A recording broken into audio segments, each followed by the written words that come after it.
A fase aguda do acidente vascular cerebral é, pelo terceiro ano consecutivo, o foco do curso organizado pelo Congresso Português do AVC, a principal realização científica da Sociedade Portuguesa do Acidente Vascular Cerebral. E é precisamente a este curso, ao curso de AVC, que dedicamos os próximos momentos de conversa.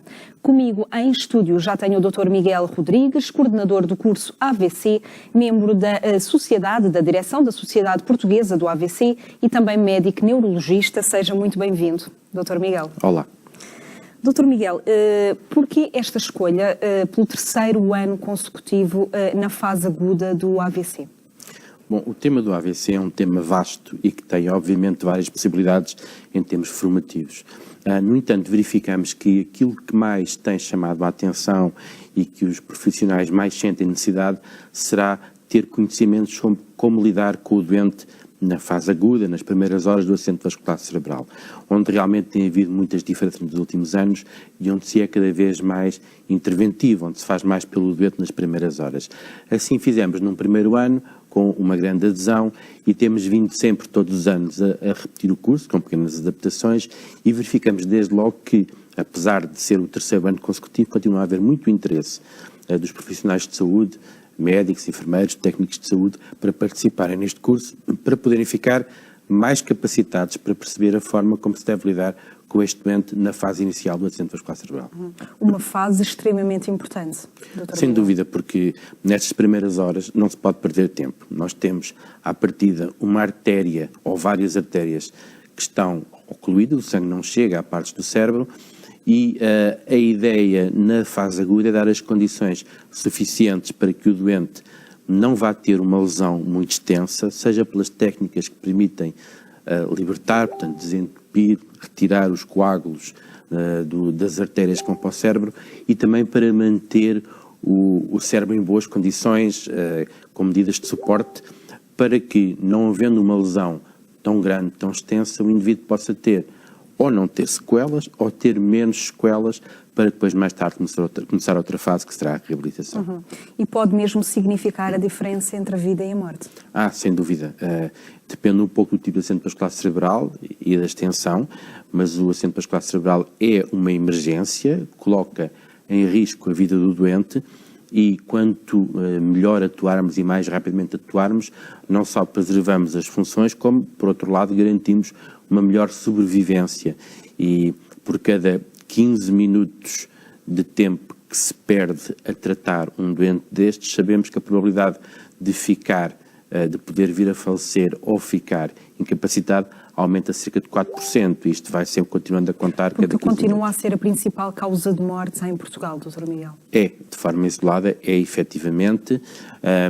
Os números apontam para cerca de 25 mil a 30 mil acidentes vasculares cerebrais em cada ano.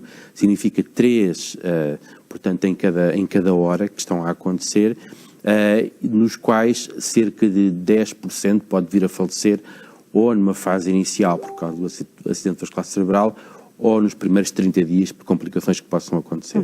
Dr. Miguel, o tratamento da fase aguda do AVC é já uma realidade, uma prática implementada em Portugal?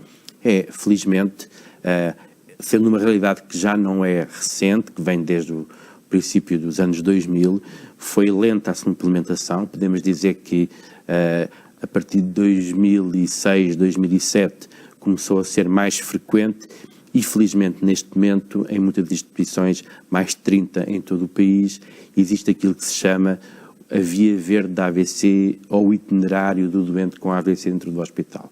Para que todos os doentes, para todos os hospitais, independentemente da sua diferenciação e da sua capacidade de tratar doentes, saibam o que fazer. Se vão tratar o doente até ao final naquela instituição, se vão identificar apenas o acidente vascular e contactar outra instituição para onde vão enviar o doente, Estamos a falar, no fundo, de um conjunto de procedimentos. A via verde da AVC começa fora do hospital, começa com a vítima que é socorrida pelos bombeiros, pelo INEM. Há depois uma ativação, ou seja, contactam com o Centro de Orientação de Doentes, que vê e avalia a possibilidade de ser um acidente vascular cerebral, contacta a unidade de saúde mais perto que pode receber esse doente. Às vezes as pessoas não percebem isto, não é o hospital que está logo ali ao lado, pode ser 1 a 30 minutos, mas que está mais preparado para receber o doente naquele momento. E depois, dentro do hospital, temos a fase intra-hospitalar, que começa com a recepção do doente no serviço de urgência, isso depois depende de cada hospital, o local onde é que é, com a ativação dos médicos, já sabem que vão receber, e dos enfermeiros que se juntam junto do doente, e até ao momento final do tratamento existe sempre uma equipa dedicada àquele doente. Acha que esta operacionalidade da Via Verde do AVC já permitiu salvar muitas vidas? Sim, inclusive nós sabemos que a mortalidade tem vindo a diminuir. A Via Verde da AVC tem como objetivo terminar num tratamento, mas mesmo doentes que não têm condições para fazer esse tratamento, por qualquer motivo têm uma contraindicação, beneficiam desta forma rápida de ser abordados, porque mais rapidamente tem o diagnóstico, mais facilmente se sabe qual é o local do hospital para onde eles se devem dirigir, se é um doente que até precisa de depois cuidados intensivos, ou outro tipo de enfermaria, ou outro tipo de cuidados, e globalmente os cuidados que são prestados melhoraram. E nós tivemos nos últimos anos descidas de mortalidade que iam desde os 12%, 13% até neste momento à volta de 8%, 9%. Claro que isto não será só por causa dos cuidados agudos, mas estamos em crer a grande mudança que houve nestes últimos anos foi realmente a Via Verde da AVC e a forma como se trata os doentes na fase inicial, e aí estamos em crer que sim, que modificou a mortalidade. E esta Via Verde acha que deveria existir para outras doenças? Sim, existe também para a doença coronária, e já estabelecida há muito tempo. Também existe, por exemplo, para as infecções graves, para a sepsis, embora de uma forma diferente, porque é mais hospitalar. E, obviamente, quanto mais doenças agudas, mas aqui temos que pensar que têm que ser doenças agudas frequentes, porque é o que faz sentido, para que muitos doentes que possam sofrer este tipo de doenças sejam atendidas de forma rápida e expedita. Claro. Dr. Miguel, este curso de AVC, estamos a falar de um curso de apoio à formação dos profissionais de saúde nesta área da doença vascular cerebral. Neste sentido, este curso destina-se a todos os profissionais de saúde que tenham interesse particular nesta área. Efetivamente, o curso tem tido principalmente médicos em formação de várias especialidades, principalmente hospitalares, como medicina interna, neurologia, neuroradiologia, mas também, de reabilitação também, mas também temos tido, e acolhemos muito bem também essa participação, médicos de medicina geral e familiar e outros profissionais, como enfermeiros, que estão muito envolvidos também na fase aguda, ou técnicos de diagnóstica e terapêutica. E a intenção do curso no fundo, é um pontapé de saída, ou seja, ninguém termina aquele curso sabendo tudo, mas chama a atenção para as necessidades, dá formação e de alguma forma também as pessoas percebem aquilo que lhes faltava conhecer e aquilo que lhes faltará ainda conhecer mais para poderem entrar dentro do tratamento do doente com AVC e facilitar o tratamento do doente com AVC. E também profissionais que estão a começar o seu contacto com estes doentes? Sim, sem dúvida. Normalmente são os profissionais mais jovens e que estão numa fase inicial da sua carreira que têm interesse em conhecer estes procedimentos, porque sabem que vão trabalhar, muitos deles em ambiente hospitalar, onde pode acontecer um acidente vascular em qualquer local. Sendo uma doença muito comum, nós pensamos sempre no doente que está em casa, mas também acontece acidentes vasculares cerebrais a todo momento, por exemplo, dentro do hospital, o doente veio por outro motivo, ou até está na consulta externa, à espera de uma consulta, e a pessoa tem que saber qual é. Os profissionais de saúde têm que estar formados para saber quais os passos que devem seguir para que aquele doente seja atendido rapidamente. Por isso, sim, há um interesse cada vez maior. Estes temas vão ser apresentados por profissionais de reconhecido mérito em variadas áreas. Exatamente. São médicos dedicados a esta área do AVC, de vários hospitais, e que, pela sua formação, vão apresentar vários aspectos dentro do curso, como a apresentação clínica, a forma como o doente segue o seu itinerário, os tratamentos disponíveis e a investigação na fase aguda. E são pessoas que lidam todos os dias com este tipo de problemas. Esta introdução vai ficar a cargo do professor Pedro Castro Lopes. Exatamente. O professor Castro Lopes é o presidente da Sociedade Portuguesa do AVC e todos os anos abre o curso chamando a atenção das pessoas presentes, geralmente jovens, para a necessidade de identificar bem o acidente vascular como uma doença que é uma doença do cérebro, porque por vezes há muito esta confusão entre a doença do coração, a doença coronária e a doença vascular cerebral, que é uma doença do cérebro. É verdade que são doenças dos vasos, uns do coração, outros do cérebro, mas são doenças diferentes. E ele chama muita atenção para isso, para a atenção para a nomenclatura da doença vascular cerebral, que não é efetivamente a mesma coisa que dizer doença cardiovascular, que é um termo demasiado abrangente. O professor Pedro Castro Lopes, que de resto é o presidente da Sociedade Portuguesa do Acidente Vascular Cerebral. Este formato vai ser interativo, Dr. Miguel? Sim, o curso tem uma parte que é expositiva, portanto, com a apresentação das várias apresentações. Depois, no final de cada apresentação, há efetivamente uma conversa com os participantes, inclusive em algumas partes mais práticas, como é o caso da trombectomia, que é um procedimento. Temos tido em sala alguns dispositivos para que as pessoas percebam como é que funciona e há também o uso de alguns vídeos para perceber como é que se pode efetivamente ver o procedimento, compreender o procedimento, para que as pessoas possam colaborar, efetivamente. Estamos a falar de um formato intensivo, portanto, e interativo também. Dr. Miguel, é importante incentivar a investigação permanente nesta área e também formar estes profissionais de saúde com base na, digamos, melhor evidência científica? Sim, é uma área em que, efetivamente, estamos sempre a ter novos conhecimentos.